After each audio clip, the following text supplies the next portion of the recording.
The Lord be with you. And with your spirit. A reading from the Holy Gospel according to Luke. Glory to you, O Lord. Jesus said to his disciples, "The person who is trustworthy in very small matters is also trustworthy in great ones. And the person who is dishonest in very small matters is also dishonest in great ones. If therefore you are not trustworthy with dishonest wealth, who will trust you with true wealth? If you are not trustworthy with what belongs to another, who will give you what is yours? No servant can serve two masters.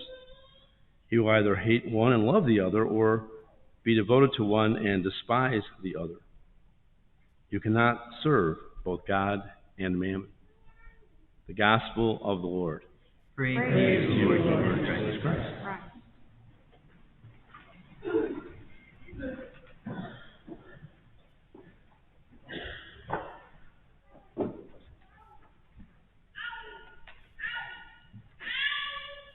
So sometimes we learn best by a bad example, and a bad example of service is the devil. Right? So from the very beginning, what does the devil say? Non serviam, I will not serve. He wasn't about to be concerned about what God willed. It was just what he willed. He was self-centered, not God-centered. And then the ultimate servant is Jesus himself, the suffering servant. And if we look at the cross, and we look at Jesus as that suffering servant, we want to make sure that we see a joyful man on the cross. A happy man, because Jesus does the will of his Father. And in so doing, he evidences his love, not only for his Father, but for each one of us, one by one. He died for each of us. As he said, there's no greater love than to lay down one's life for one's friends. And so Jesus is the ultimate example of this on the cross. And of course, he makes the point, he did not come to be served, but to serve. And again, not just his Father, but all of humanity, which is our guide, the ultimate servant. So now there's a servant in between there named Martha. Martha, who is burdened by much serving. Burdened. Does that sound joyful? Not so joyful. Burdened. So there's Martha doing what Martha does. And Jesus explains to her that she's anxious about many things. But you can probably see right away the difference. Maybe not visually see it, but we can understand the difference between Jesus being filled with joy at accomplishing his purpose through the love he shows us and his Father on the cross. So for us, these words, joy and happiness. Happiness tends to be something based on our circumstances. We are happy. I know Father Doug was really happy last Saturday. I think he's going to be really happy today. I think Kentucky's winning again. Right? If you're a Notre Dame fan, you haven't been so happy. Right? So there's a difference. Happy can be based on a team winning or losing. But that's not the joy we're talking about. The joy is not dependent upon the circumstance. Whether your favorite team is winning or losing, it's based on something much deeper within our souls. And the book we've been studying called Living Joy makes the point that if we can remember three particular things, we will have that deep sense of joy regardless of our circumstances. And the first one is to recognize we are perfectly loved by God always. So from the moment of our conception, we're perfectly loved by God. That's the first one. Second one is that Jesus is always with me. As Psalm 23 says, even though we may seem like we're in the valley of the shadow of death, you are still with me. So remember, Jesus is always with us. And the third thing is, again, looking at the cross, that he won salvation for us. And so knowing those three things, despite our earthly circumstances, we know that God loves me, God's with me, and that God's won salvation for me. So Jesus clearly is other-centered. It's not about him. And if you see him on the cross, who is he worrying about? He's worrying about his mother. He's worrying even about the people that crucified him, asking the Father to forgive them because they didn't know what they were doing.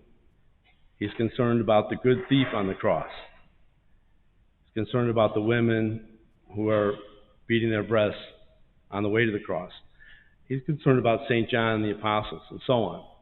So very other-centered even on the cross. So, to model that then, even in the midst of suffering, we have to look and say to ourselves, it's not about being self-serving, but about serving others. And I think sometimes it does cause suffering. Now, a simple example for me is that I'm 62. I'd like to be doing what I'm doing here at All Saints for a long time. So I put myself through exercise, which I don't enjoy. I put myself through being on a better diet than I would otherwise enjoy, right? And it's those daily things you do to make yourself available to serve. And then you look at the gifts God gave us. We know the 3 T's of time, talent, and treasure. Am I making the best use of my time, the gifts God gave me, my talents, as well as my treasure, my stuff? And I think it's important at those particular moments when we are called upon. As Jesus had his hour, there may be an hour for us. Now, a good example of that is today. We have a second collection for the St. Mary's Legacy Clinic. And I was, at the time that Tenova bought St. Mary's Hospital, I was the CFO of the diocese, so I know the transaction well.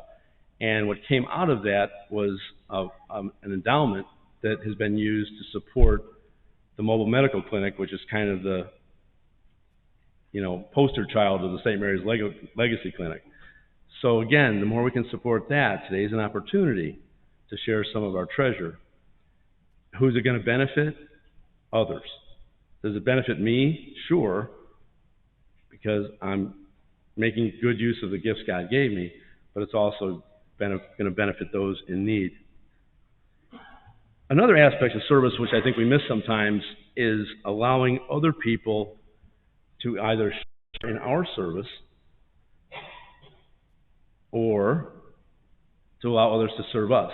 So in the first case, sometimes we like to be kind of like the Lone Ranger. We like to do it on our own. Sometimes it's hard for us to work well with others and play nice with others. And so sometimes just being able to share service can be suffering for some of us. So allow other people to share in your service. And then the other one is to allow people to serve you. And I think this is lost a little bit in our culture. I think when someone does something nice for you, you tend to say things back to them like, well, I owe you one. Or next time lunch will be on me. And it becomes sort of transactional, as though they did something for you, so now you're in debt to them. And wouldn't it be nice if when someone, got a gift from you or you bought lunch or something, if they just said thank you? Wouldn't that be nice? And just allow you to know that you did something, you gave them a gift, and you served them in some way. So just let that sink in a little bit, because I think too many times we feel obligated for a payback. In a sense, we rob the person of their joy. Think about when you are buying something for yourself. Same thing, you have a certain level of joy about it. And then think about that same thing you buy for the person that you love, and you know how much they're going to love that gift. What brings you greater joy?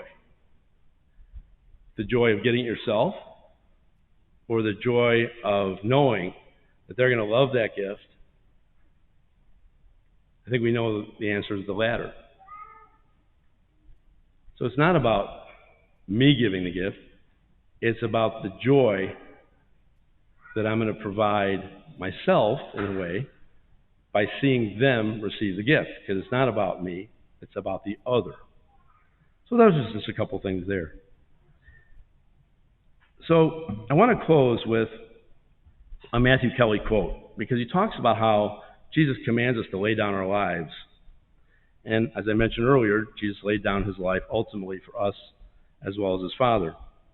And Matthew Kelly writes, "We all lay our lives down for something. Some people, by working hard and making sacrifices to support their families. Some lay down their lives in defense of goodness and freedom. Some lay down their lives in service to God and his people. Some lay down their lives in service to the poor. Others by spending their lives serving others through a professional calling. Others to raise their children. And most of us," he says, "lay down our lives for some combination of causes, some better than others. And most of us lay down our lives driven by a variety of motives, some born of love, and others distorted by selfishness. The point is," he says, "you are going to lay down your life. You are laying down your life." Let that sink in. He says, "You are going to lay down your life. You are laying down your life. We all spend our lives for a cause." He said, so we should consider who and what we're laying our lives down for, to make the adjustments we need, and then most importantly, to ask Jesus for the grace to model him as the ultimate servant. And so as I was reflecting on how I was going to close today, I was going to end there, but then something hit me, and I said, one of the things that I think might help us is to remember St. Teresa of Calcutta, who knew that she was the face of Christ to the people she was serving. She would talk about how she was his instrument, right? His feet, his hands, and so on. And so I think when we provide this service, as best we can, allow Christ to serve and allow him to come through us, so there's Christ's love that comes to that other person. And may God bless us all.